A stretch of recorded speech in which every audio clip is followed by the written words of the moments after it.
Hey guys, and welcome back. Today we're going to do this really fun and pretty drag marble nail design.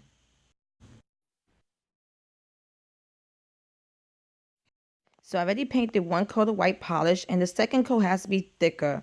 Now I always say this in my water marble videos, you always have to have a thicker coat. If not, you're not going to be able to do the drag marble design, and that's the purpose. You want it to be able to drag the colors around.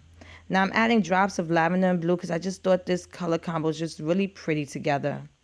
And then I'm doing something different. I usually use my water marbling tool, but I decided to use a thin nail brush.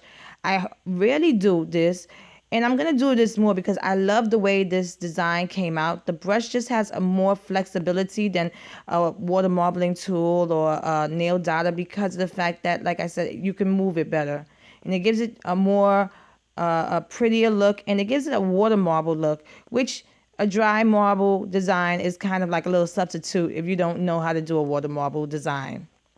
Now I'm just going to pull off some of the polish, and this is just to stretch out the design and help it dry faster.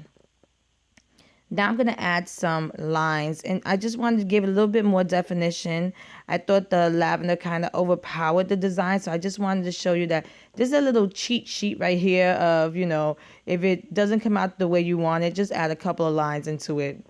And I'm going to finish off with a quick dry top coat. I hope I made this video really easy and simple to follow. If you liked it, please give it a thumbs up and subscribe to my channel to get updates on when I upload new videos. And check out my Instagram at Funwithmynails to see more of my nail art. Thanks so much for watching. See you next time.